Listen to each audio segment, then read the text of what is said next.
Bueno, entonces, para todos y todas, un cordial saludo. Voy a compartir la pantalla para que vamos viendo de qué se trata la cuestión. Entonces, la idea de esta sesión, que van a ser todos los jueves de la Cuaresma, una sesión, pues digamos que es muy corta por el tiempo que tenemos, las actividades de la iglesia normalmente acá también hay a las 7, entonces solamente aprovecharemos, pero vamos a aprovecharlo bien. La idea entonces, el tema que quiero presentar en esta Cuaresma para ustedes, son las distintas perspectivas de los relatos de la pasión de Jesús. ¿Qué significa eso? Significa que cuando hablamos de la pasión de Jesús, pues la encontramos en el Evangelio de Marcos, la encontramos en el Evangelio de Mateo, la encontramos en el Evangelio de Lucas y en el Evangelio de Juan. Eso no quiere decir que el relato se repite 4 veces, no quiere decir que estamos hablando de un relato que se repite 4 veces, porque como vamos a ver, tenemos que aceptar que más bien se trata de un relato contado de distinta manera, en cuatro tiempos, en 4 fuentes diferentes, que son los 4 evangelistas. ¿Qué pasa con esto? ¿Cuál es como el estado de la cuestión? Sucede que desde que se comenzó como todo este despertar de los estudios bíblicos, entonces los especialistas comenzaron a estudiar la Sagrada Escritura a un nivel científico, a buscar en ella como si se estuviera, digamos, estudiando una obra literaria cualquiera, es decir, no había, se pasó o se rompió un poquito esa barrera de la sacralidad del texto que predominó por muchos siglos, donde predominó esa especie de idea de que el texto bíblico no se podía tocar porque era la palabra de Dios y por tanto lo que estaba ahí era lo que estaba ahí. Entonces ese era lo que se puede llamar un literalismo, pues que predominó en la iglesia y en todas las iglesias por mucho tiempo. Solamente hasta 1540 y pico, cuando Lutero comenzó a escudriñar un poco más profundamente la escritura, pues ya se empezó a ver que había que abordarla de una manera muy diferente, abandonando un poco el sentido literal para empezar a buscar un poco el sentido del texto, lo que quiso decir el autor, lo que quiso decir efectivamente. Entonces, se fue desarrollando digamos, esa tendencia, o cómo se puede decir, esa inquietud por estudiar la Sagrada Escritura a un nivel científico. Y pues se empezó a ver que había que hacer muchos estudios desde el texto, confrontar si el texto que se estaba leyendo, si era el correcto, si se confrontaba con el texto original, el hebreo o el griego para el Nuevo Testamento, había que mirar si era el correcto, en fin. Entonces eso es lo que se llamaba crítica textual. Cuando comenzaron a encontrarse con distintos relatos en la Sagrada Escritura, entonces los estudiosos empezaron a seleccionar pasajes y a ver que todos los pasajes de la Escritura no son iguales. Eso se denominó el estudio de las formas o historia de las formas. Es decir, pequeños pedacitos de la Sagrada Escritura que cuentan un relato y luego el otro, y luego el otro, y luego el otro. Pero entonces, ¿qué pasó? Que empezaron a hacer eso muy interesante, porque empezaron a descubrir, hombre, que hay pedacitos de los evangelios que se pueden catalogar, por ejemplo, como sentencias de Jesús, palabras que él dice. Por ejemplo, los ayes, ay de vosotros hipócritas, ay de ustedes, ay de nosotros, en fin. Eso es un género literario o una forma literaria. Empiezan, por ejemplo, a aislar que hay relatos, por ejemplo, de milagros. Entonces, se posee una selección de relatos de milagros, relatos de vocación, relatos biográficos, etcétera. Pero, desafortunadamente, eso trajo, pues, como consecuencia o mejor dicho, trajo 2 consecuencias muy particulares. Sí, se verificó que la Sagrada Escritura está compuesta por géneros literarios, que dentro de ella hay una cantidad de géneros literarios que hay que tener en cuenta. Pero, desafortunadamente, eso quedó suelto, es decir, los evangelios comenzaron a convertirse como en pedacitos. Este pedacito, este otro pedacito, este otro pedacito, muy bien estudiado, pero luego el sentido general también empezó a perderse. Entonces, ese fue una falla pues, que se le reclamó a los estudiosos que proponían como método de estudio la historia de las formas. Estos fueron pues unos alemanes muy tremendos que fueron haciendo como todo eso. ¿Qué pasa entonces? Que se vio la necesidad de reconocer que eso no traía la mejor de las consecuencias, es decir, no traía el mejor efecto, no traía un efecto positivo, aislar las partecitas y decir, bueno, esto de aquí hasta aquí, este pasaje es un relato de milagro. Este otro pasaje es un relato de vocación. Este otro pasaje es un apotegma, un dicho de Jesús. Este otro pasaje es una disputa o una especie de palabras pues, que se cruzan de Jesús con los judíos. Entonces, superando eso, empezaron a ver que no se puede separar ningún pedacito de la Sagrada Escritura para estudiarlo individualmente fuera de su contexto. Entonces, cuando se cae en cuenta de eso, entonces ahí sí comienzan a ver la necesidad de entender, primero que todo, de estudiar cada autor, de estudiarle cuál es como su enfoque, cuál es su perspectiva. ¿Por qué? Porque cada autor tiene una perspectiva particular, cada autor tiene una intencionalidad propia, cada autor tiene una problemática en su comunidad a la cual responde con su escrito. Eso es perfectamente, digamos, verificable para el caso de los evangelios, ¿no? Entonces, Mateo, cada uno de los evangelios, Marcos, Mateo, Lucas y Juan, son, digámoslo, son animadores pastorales de una comunidad. Cada uno de ellos es un animador pastoral. Y hay un momento en que todas esas tradiciones en torno a Jesús, ese personaje, Marcos, Mateo, Lucas o Juan, ven la necesidad de organizar todas esas tradiciones que hay sobre Jesús, organizarlas y el autor lo hace teniendo en cuenta un punto de vista muy particular que obedece a las necesidades concretas, a las necesidades específicas de cada comunidad. Entonces, por eso encontramos que hay muchas cosas que son, digámoslo, comunes entre Marcos, Mateo, Lucas y Juan, pero no todas tienen, digamos, la misma intencionalidad. Cada autor las puso ahí con una intencionalidad específica.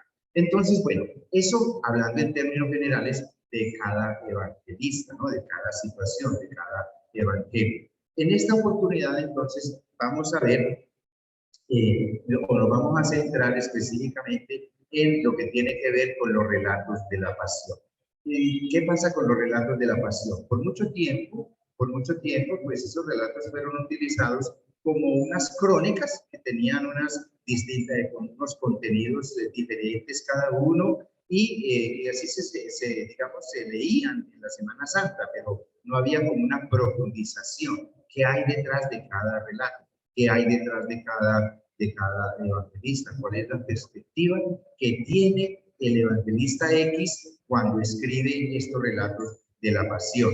Entonces, como no había esa perspectiva, como no había ese interés, esa intencionalidad, esa inquietud por parte de los teólogos y de los biblistas católicos, entonces, pues muy fácilmente cogían y como para que la gente entendiera un poco más como todo el tema de la pasión de Cristo, cogían y armaban, digámoslo así, un relato bien organizadito, cogiendo un pedacito de Juan, cogiendo un pedacito de Marcos, cogiendo un pedacito de Mateo, como llenando lo que cada uno le faltaba. Porque si ustedes ven, yo les voy a proponer este ejercicio para esta cuaresma, el ejercicio es, vamos a leer completica la pasión de Cristo según San Marcos, y luego vamos a leer, pero no el mismo día para no cansarnos, pero vamos a tener en cuenta más o menos cuáles son los eventos, cuáles son los detalles que cuenta Marcos, y luego, cuando descansemos un poco de esa lectura, pues cojamos el Evangelio de Mateo.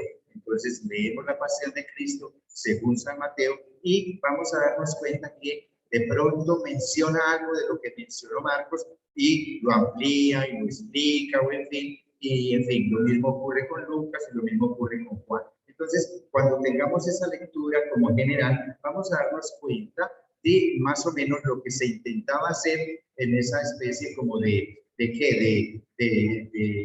enseñanza cristiana o de enseñanza sobre la pasión.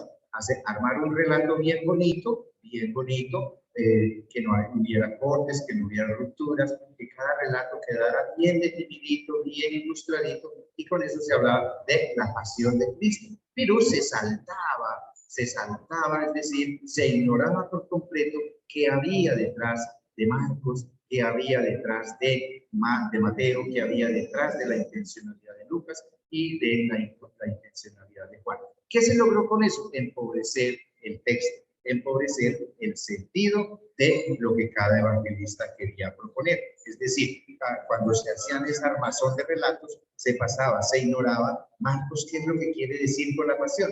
¿Qué es lo que quiere decir Mateo con el relato de la pasión? Eso se pasaba por alto. Y eso es lo que vamos a tratar de entender en este ejercicio que comenzamos hoy acá en la iglesia de Santa María del Monte Carmelo. Es decir, vamos a ver cuál es la intencionalidad de cada evangelista cuando cuenta los relatos o las situaciones que vivió Jesús antes de ser crucificado.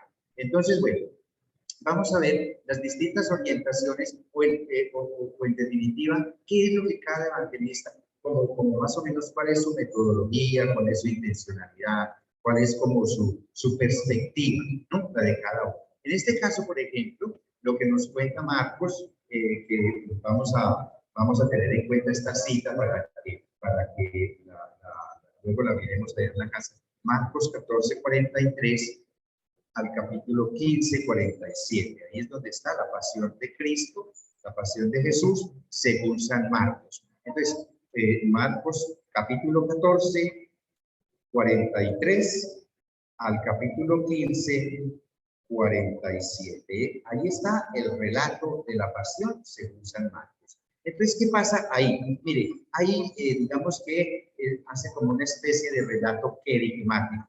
Cuando hablamos de un relato querigmático es como un anuncio, una enseñanza. Y Marcos tiene una particularidad, y es que Marcos no se pone con pulimientos, no se pone pues como a contar de una forma bien bonita, elegante, de modo que la gente quede como contenta y feliz con ese relato. Todo lo contrario, Marcos es un personaje, es un evangelista que es muy escueto a la hora de escribir. Es muy escueto, muy va al grano, cuenta los hechos sin ningún adorno, no se pone pues como que a adornar nada, sino que cuenta la cosa así como muy descarnadamente, que uno queda como que, uy, qué susto, con ese relato tan así, como tan directo, tan fuerte, digamos, como frío, como que así ocurrió la cosa y ya.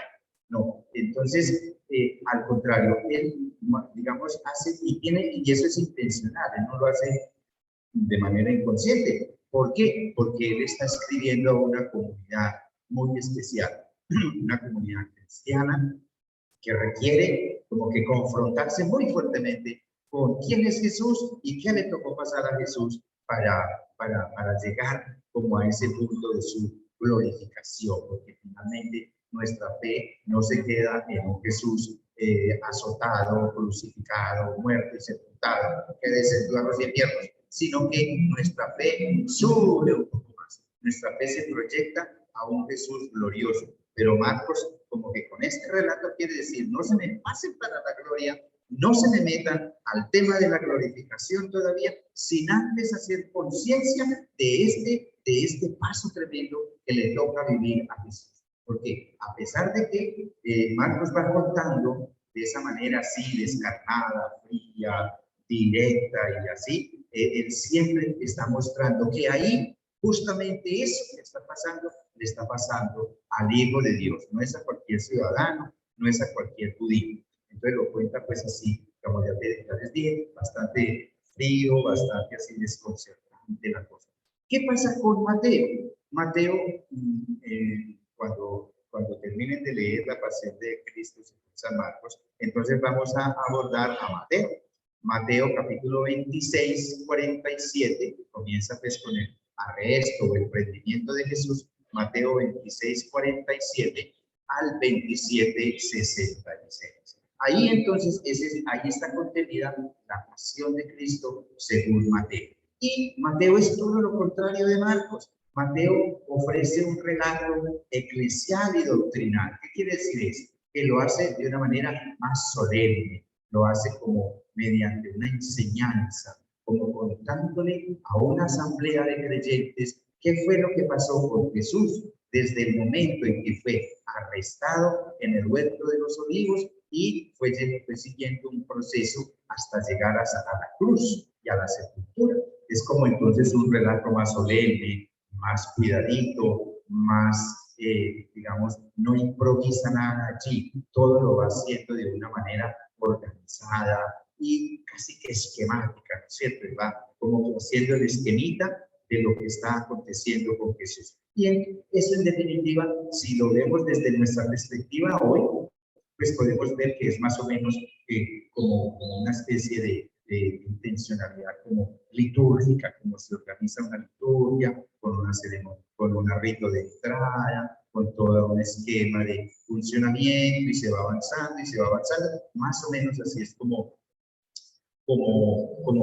Mateo relata estos acontecimientos de la pasión. Y siempre, en todo momento, Mateo, durante todo su evangelio, y también aquí en el relato sobre la pasión, Mateo siempre tiene en la cabeza una cosa, y es, esto se hizo para que se cumpliera la Escritura, para que se cumpliera la Escritura. Mateo sabe y es consciente que alrededor de Jesús, todas las tradiciones que suceden en torno a Jesús siempre están conectadas con la Escritura. Desde las primeras páginas del Evangelio, Mateo siempre está insistiendo. Esto fue así para que se cumpliera la Escritura, para que se cumpliera la Escritura, para que se cumpliera la Escritura. Para él eso es muy importante resaltar eso. ¿Por qué? Porque esta comunidad cristiana de alguna manera está rompiendo esa relación y esa dependencia con el judaísmo.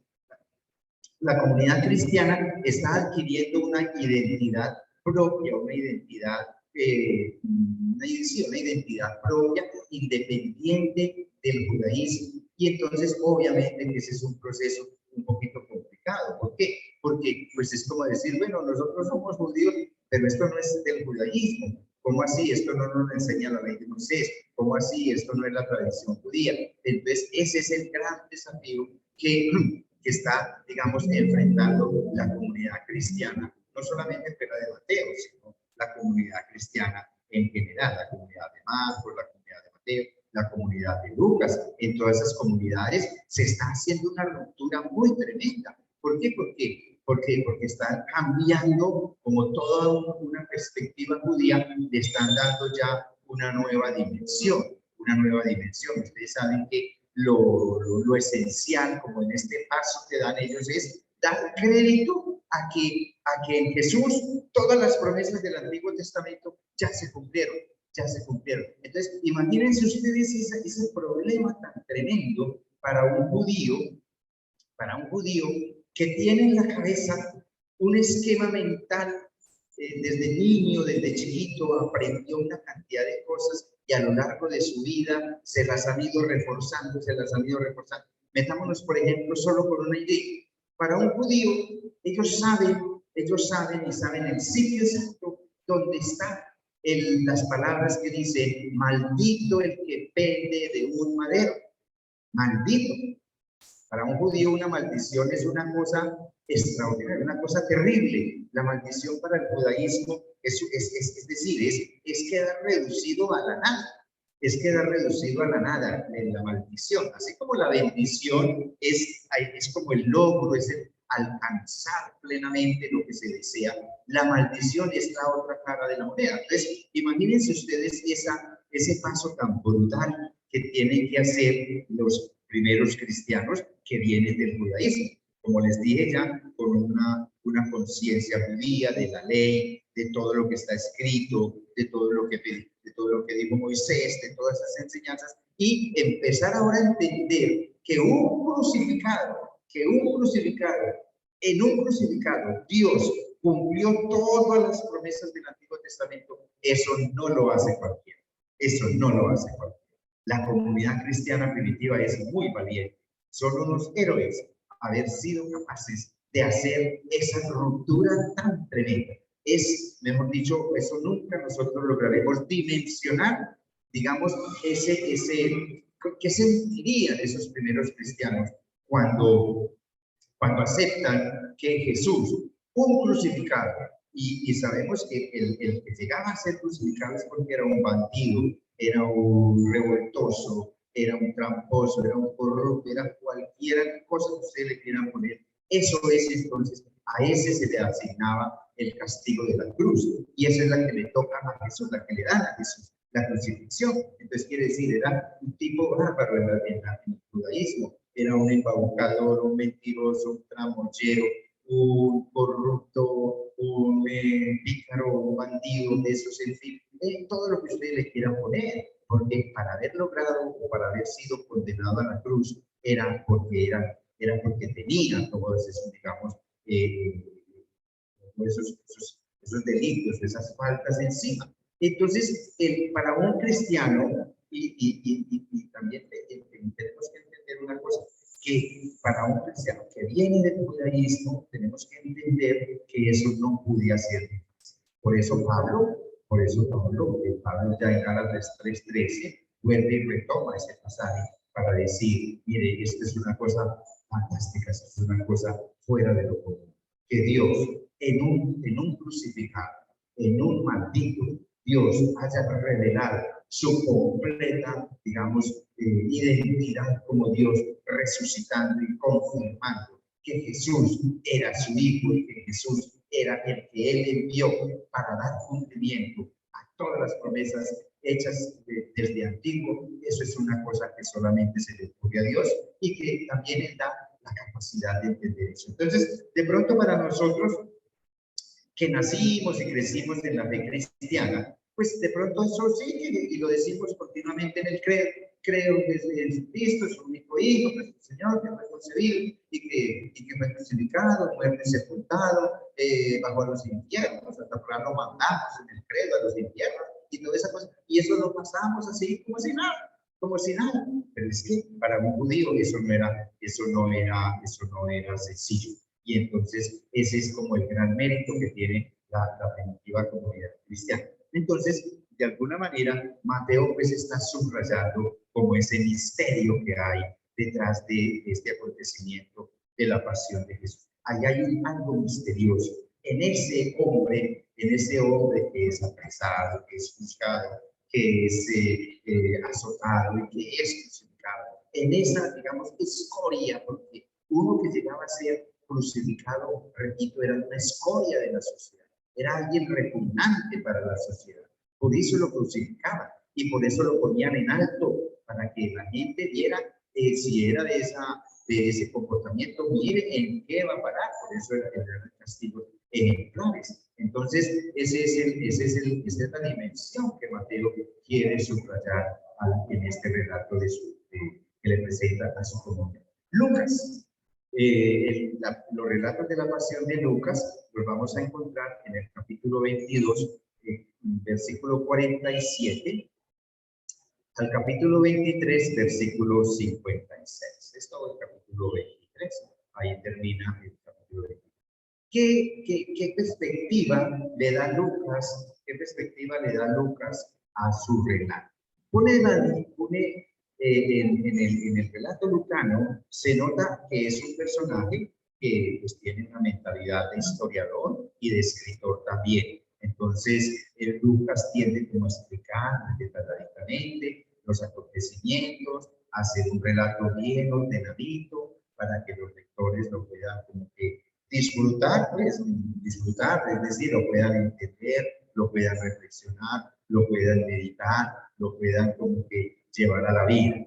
Pero sin embargo, Lucas no llega pues como esa objetividad, como que sí, entonces eran las 7 de la mañana y Jesús se levantó confiadamente, cuando le cayeron encima los soldados. Él no cae como en esa frialdad objetiva que muchas veces tiene debe tener el historiador, o sea, es que eso sea malo, sino que nunca se cuida de que sea un relato también con una cierta intencionalidad espiritual para que el discípulo, el cristiano, el creyente, también empiece como a conectar con esa idea de que en esa situación de pasión, de azote, de cruz, ahí Dios está haciendo algo especial.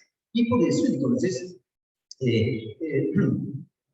es como Lucas quiere como que el discípulo reviva esa experiencia de encuentro con el Evangelio, esa experiencia de seguimiento de Jesús, esa experiencia de seguirlo, no en los momentos de alegría, no en los momentos chéveres, no en los momentos bonitos, rosados, sí, o rosa, sino en los momentos también como estos de la pasión. Entonces, digamos que Lucas no es de origen judío, Lucas es de origen extranjero para el judaísmo, que los judíos llamaban a los que no eran judíos, los llamaban paganos o gentiles. Entonces Lucas es un gentil cristiano, quién sabe, convertido pues, de familia cristiana, es animador de una comunidad, y a esa comunidad, en esa comunidad donde él se formó seguramente, él va retomando todos esos relatos, todas esas tradiciones en torno a Jesús y las va organizando en lo que ya conocemos como el Evangelio. Entonces, él quiere como que en ese relato, quiere de alguna manera, muestra de alguna manera como lo que piensa con respecto a lo que pasó allá en Jerusalén, en el año 30 más o menos, el año 33, el año 30-33. Aunque Lucas no estaba ahí presente, por supuesto que no, porque Lucas compone su obra, como Marcos y como Mateo, en base a las tradiciones que hay en el ambiente sobre Jesús. Las comunidades tienen unas tradiciones sobre Jesús, entonces ellos componen un relato con una intencionalidad teológica. Los evangelistas no son organizadores simplemente de unas tradiciones y para presentarlas como un informe de lo que ustedes creen. No, el evangelista es alguien que tiene una fe en Jesús, muerto y resucitado. Él también tiene esa misma, digamos, problemática de la comunidad,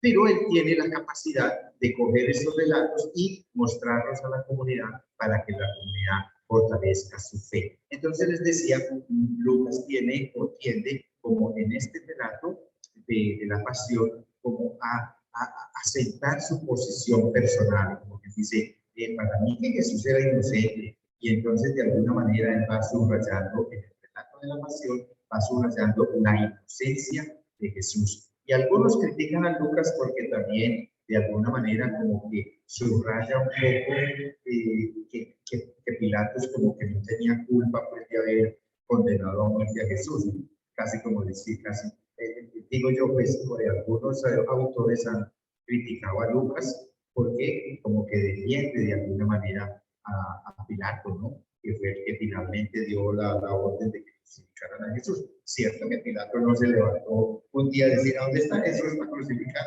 No, Pilato estaba allá y le llegó a él, le llegaron pues, los enemigos de Jesús con estas acusaciones y en un principio Pilato dice, eso no es problema mío, eso es problema de ustedes, porque las acusaciones que se presentaban sobre Jesús, pues era que había dicho que era el Hijo de Dios, que había dicho que Dios era su Padre, pues, que había dicho que iba a ocupar el templo y lo iba a reconstruir en 3 días. Y ahí dice Pilato, ¿qué me importa eso?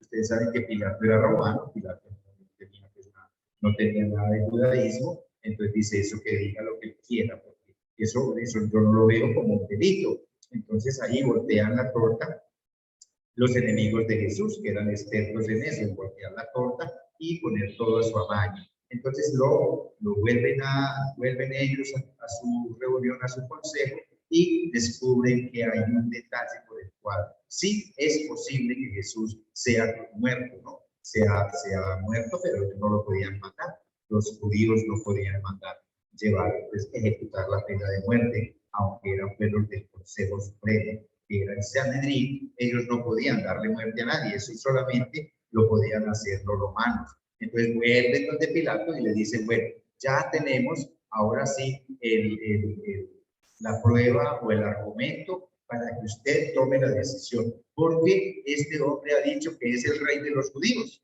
Y eso sí le toca a Pilato, le toca inmediatamente la fibra. Dice, uy, ahí sí, porque nadie, ¿cómo se le ocurre salir con el cuento que era rey si ellos estaban dominados por el emperador? Entonces, si les había una competencia al emperador, no, eso no era posible. Entonces ahí sí toma pues cartas en el asunto y dice, bueno, eso sí me toca a mí, entonces bueno, hágale, y lo encontró. Y eso pues Lucas intenta también como mostrar que Pilato no estaba muy convencido de darle la muerte a Jesús, y por eso pues como que le dice, bueno, ¿qué pasa contigo? Todo el pequeño diálogo que tiene Pilatos con Jesús en este proceso. Pero de alguna manera, pues obviamente no vamos a entrar en eso en este momento, pero pues por supuesto que hay un sistema injusto que lo va a controlar. Bueno, otra cosa que tiene Lucas en su relato es que no le gusta como describir escenas donde Jesús sea pues como demasiado humillado, demasiado, que no sean cosas como muy brillantes. Por eso en Lucas no hay así como en Marcos o en Mateo tal vez como esa escena o esa descripción donde Jesús derrama sangre, donde Jesús es humillado, es torturado y toda la cosa. Él hace un poquito más suave la cosa. De alguna manera, como para eso, para evitar, porque él ya tiene pues una fe en Jesús resucitado. Cuando Lucas escribe el Evangelio, cuando está escribiendo los relatos de la pasión, pues ya él tiene, es una comunidad que cree también en la resurrección, que ya han tenido la experiencia de Jesús resucitado. Entonces, pues para Lucas, como para uno, ¿no es cierto? Cualquier autor, es muy complicado decir, bueno, mostrar un actor, en este caso Jesús, todo martirizado, todo sangriento, cuando ya se tiene una conciencia de que es el Jesús glorificado. Entonces, de alguna manera, lo más importante que quiere subrayar Lucas aquí es, hombre, que este camino del sufrimiento, este camino de la pasión, lo tiene que enfrentar también el discípulo, la discípula, de alguna manera tienen que enfrentar ese paso, tienen que dar ese paso. Si no exactamente de la misma manera, por lo menos pues, vamos a tener contradicciones, vamos a tener oposición en nuestro trabajo, en nuestras ideas, en fin, lo mismo que le acontece a Jesús. Entonces yo creo que esa es como una de las intencionalidades pues, de Lucas.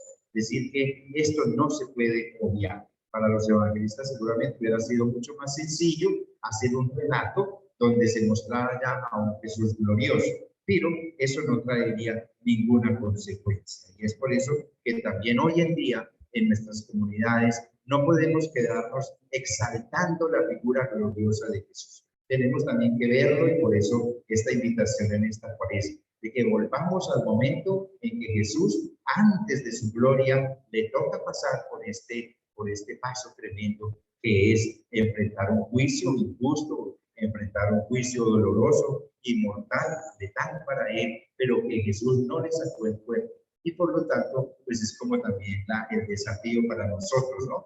Que tenemos que enfrentar realidad como es, sí vamos a tener contradictores, enemigos, y todo lo que sea, pero tener en cuenta que Jesús nunca le sacó el cuerpo a este momento.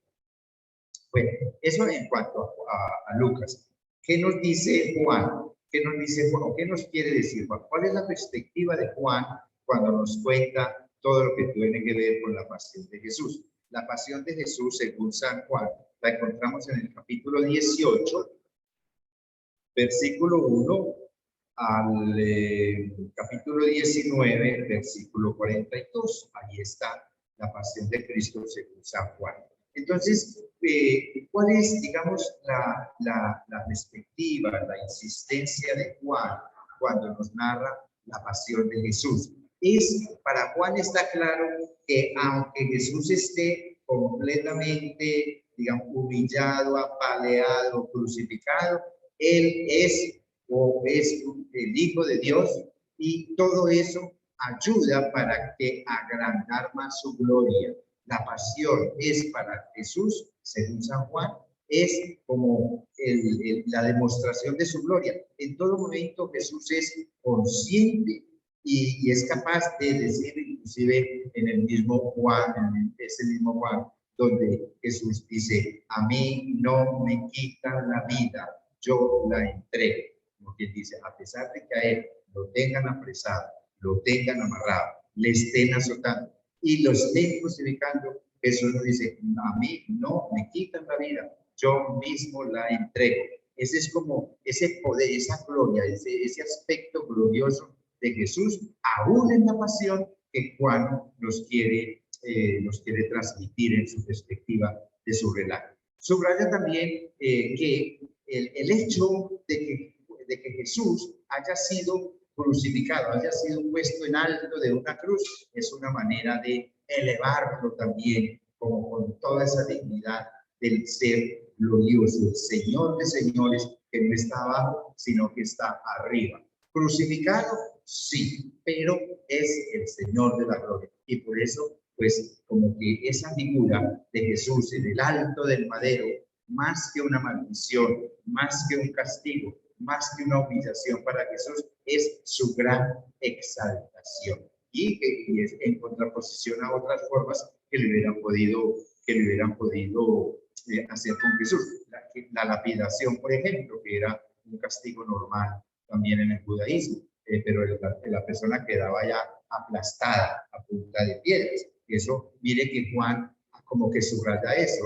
Este no es un muerto a causa de sus maldades, que haya muerto lapidado. ¿Cómo quedaba lapidado? Estampillado en el suelo a punta de piedras, o que haya sido, sí, muerto por otra causa. Es la cruz, a pesar de que ya les comenté todo lo que significaba para el judaísmo, es el signo de estar elevado, es para Juan motivo de demostración de que aún en la pasión Jesús está, digamos, es el Señor, es el que manda, es el Rey de Reyes, es el Señor de Señores. Entonces, él descubre, pues, como quiere hacer ver a su comunidad, que no nos quedemos con el hecho de que Jesús fue humillado o fue puesto en una cruz, sino que ahí, en ese momento, aún así, Él es el Señor y en Él, a Él tenemos que adherir nuestra fe. Entonces, Juan aprovecha como todas las maniobras, las cosas que hacen los enemigos de Jesús,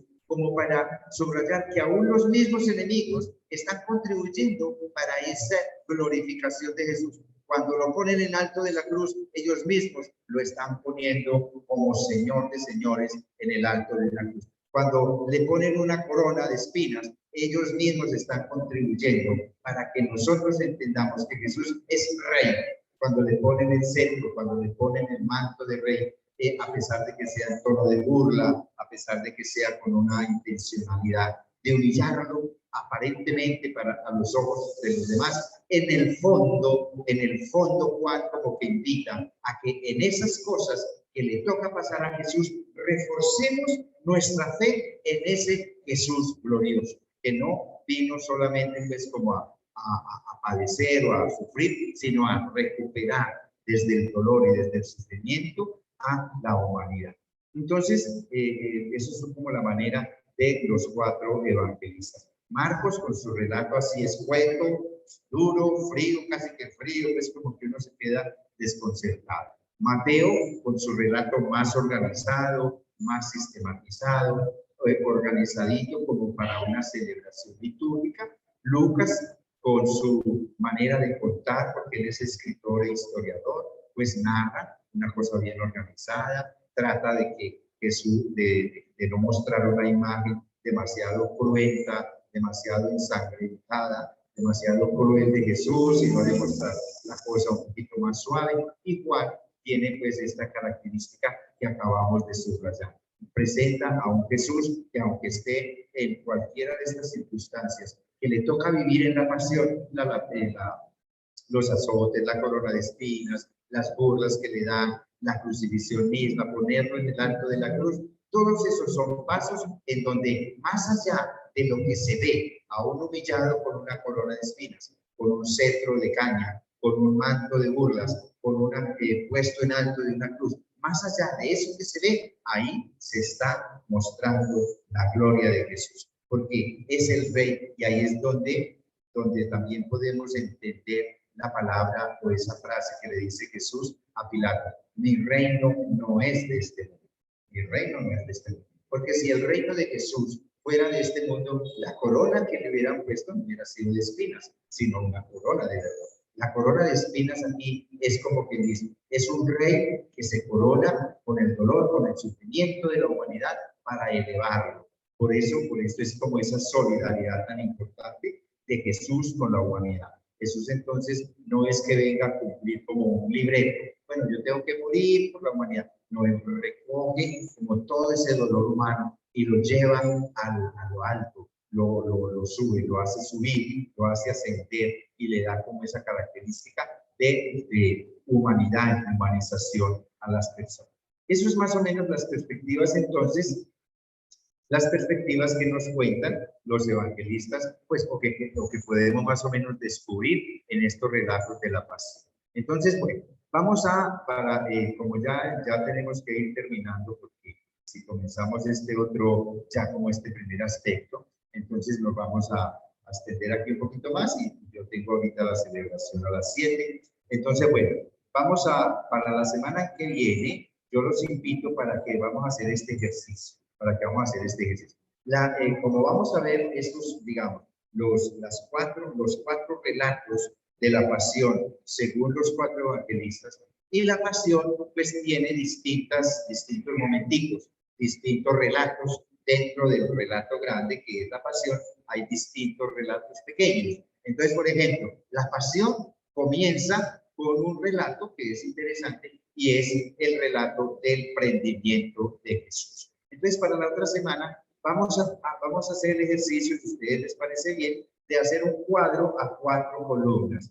Entonces ponemos Marcos, Mateo, Lucas y Juan. Y vamos a tomar ese primer relato que se llama el prendimiento de Jesús. El prendimiento de Jesús. Cuando él estaba ya en el huerto de los olivos, llegaron y lo cogieron, donde Judas le da un beso para señalarle a los soldados romanos, a los soldados del templo, quién era Jesús. Entonces, ese beso traidor de Judas está aquí narrado en este relato. Entonces, es el primer pedacito del ambiente de la pasión, con el que comienza a ver la pasión, que se llama prendimiento. Entonces, vamos a ver cómo lo presenta Marcos, cómo lo presenta Mateo, cómo lo presenta Lucas y cómo lo presenta Juan.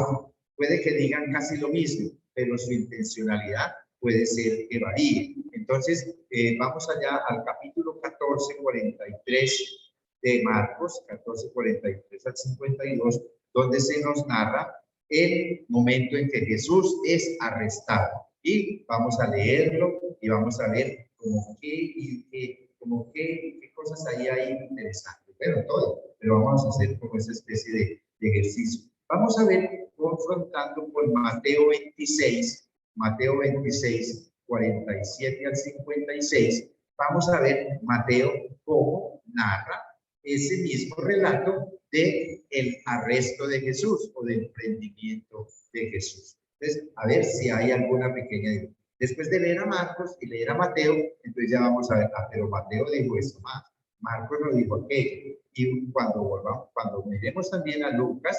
22:47, Lucas 22:47 al 53 nos narra el mismo acontecimiento de el arresto de Jesús. Entonces ya tenemos 3 autores para confrontar, Marcos, Mateo y Lucas. Y Juan, en el capítulo 18, versículos 1 al 12, nos va a narrar también lo mismo, es decir, el arresto de Jesús. Entonces, cuando tengamos los 4, vamos a ver, Marcos dice esto, Mateo también, Mateo digamos, dice esto de más, primero, Lucas muestra esto así, y Juan muestra ese mismo relato de esta manera, ¿vale? Entonces, esa va a ser como la actividad para esta semana.